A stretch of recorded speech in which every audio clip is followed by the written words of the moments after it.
How to make your career goals happen.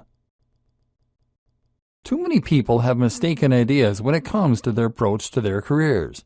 We often believe that working incredibly hard in jobs that we don't truly enjoy is responsible and what adults should do. We often feel that we don't really have any choice when it comes to what we do for a living. We often feel scared to try anything else. And this is why so many of us are unhappy in our careers. We just let them happen and accept the career path that we fall into. We leave school or college, take the first job opportunity that comes our way, and then work hard to progress up the ladder. We never take a moment to actually ask, is this what I want? Do I have a choice? Here are some ways to apply the principles that we've discussed to making progress in your career. Knowing what you want. The first and most important thing to focus on here is step 3, coming up with your plan. It's time to acknowledge that you don't have to continue working a job you don't like, and there's no reason that you even need to focus on your career at all. The first myth we need to dispel, then, is the notion that you need to get your sense of satisfaction and progress from your career at all. That is to say that you should be able to get the same satisfaction from a hobby. We often feel that our sense of self-worth and achievement is tied up in our careers, and that we need to work harder and harder in order to feel like we're progressing in life. But while you might be CEO of a logistics company, you are still ultimately in charge of making sure people get staplers, when your passion might be painting works of art.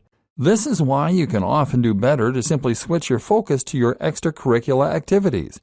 My sister did this as an artist when she realized that the reality of her intended field, creating props for movies, was not quite as idealistic as she had hoped. So instead, she took on a job that would pay the bills by working as a saleswoman, and then used her spare time to work on her creations in her own time.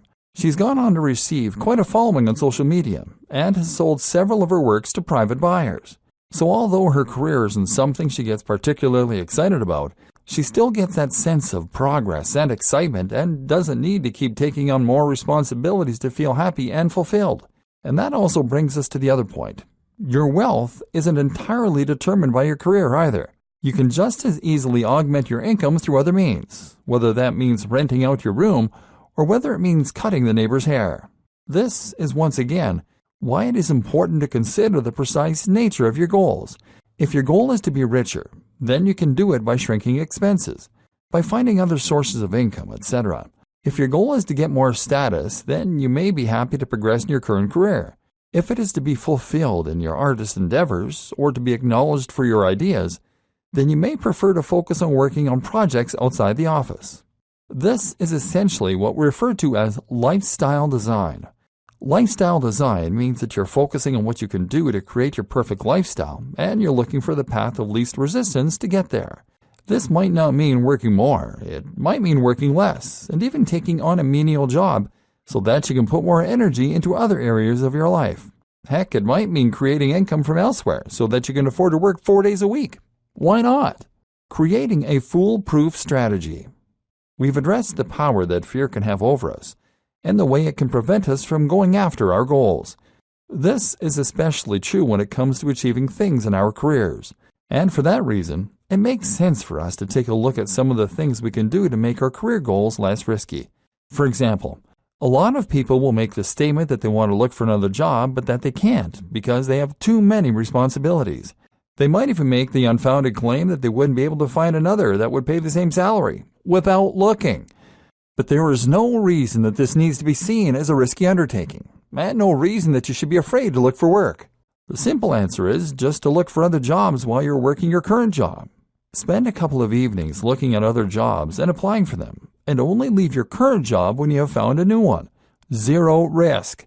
The same goes for starting a part-time business. You don't have to immediately transition from one job to another when you can simply use your spare time in the evenings or in the weekends to work on your new business idea. Only once you are certain it works should you then consider leaving your current job in order to take on the new one, and this will present you with another risk-free way to transition to a job or career you love. You can even try reducing your work hours, and then use that extra free time in order to work on your business. Take a part-time job, and during your longer free hours, work on your business project. The same goes for investment. If you need investment to create a business idea, then there are lots of risk-free ways to get it. Using Kickstarter these days is a great option, for example, and involves zero risk as well as a great way to test the reception for your idea. Likewise, you could ask your parents for investment. You could get a business partner friend, or you could take out a credit card loan. As long as you don't quit your current job, you can just make sure that the loan repayment terms are something you can manage to pay off, if you had to, and that way, you won't be putting yourself at any risk. If you really want to make this happen, then you can always find a way. And if you have assessed your vision, and you just want to be a rock musician, then don't be distracted by trying to get rich. Focus is start doing the thing you love and finding more time for it. Let success come as a byproduct. As soon as you start working on your project, you'll find that it is rewarding, and you now have a drive and passion that wakes you up in the morning and makes you more animated, more passionate, and more exciting to be around for others even. It doesn't even matter if you are a success, and that's why you should also view failure simply as a chance to reassess your strategy and try something else. When you take this approach, there's really no way you can fail. The path of least resistance. Remember, genuinely going after something you want means taking the most direct and practical route to getting there. The path of least resistance. In this case, that means creating a business idea that you can realistically accomplish, or designing one around your current contacts and ideas. One common mistake that a lot of people make is coming up with ideas they think will change the world. If that is your vision, then it doesn't also need to be a money-making venture to begin with. But if your vision, step 1, was to become wealthy, maybe to gain financial independence, then the most effective way to accomplish that goal is to focus on tried and tested methods for making money. That is to say that you don't need to break the mold and come up with whole new business models. You don't need to become the next Mark Zuckerberg, because there are billions of these huge projects that fail every year. Meanwhile, just count the number of successful shops, clotheslines, resellers, building companies, hairdressers. There's nothing wrong with taking an idea that you've seen work and then just following it through to the letter. You now have a blueprint for success, and you aren't having to reinvent the wheel. Likewise, think about your resources and contacts. If you happen to know the editor of a gardening magazine, then that is an incredibly powerful contact to have, and you should make the most of that. Start a gardening service and use them to advertise. You should also play to your strengths, and if you know a lot about gardening, then once again, this is a good choice for your career. Very often, branching out, no pun intended, to start your own business will make most sense if you stick in your current industry. This way, you'll have the expertise, experience, and context to give yourself a great head start. Remember step 2, assessing your current situation and your resources. Make a list of everything you have available to you, all your skills, all your limitations, and then think about what business and lifestyle changes will help you to get there. The fail fast model. Remember when we discussed how fear could hold some people back, and one way this presented itself was when someone would work on perfecting their product without actually releasing anything? Not only is this a blatant delay tactic, but it also means that if you eventually do release your product, you risk suffering a devastating defeat if it doesn't go to plan. This happened to a friend of mine who had an idea for a business and then spent the next 3 years perfecting it.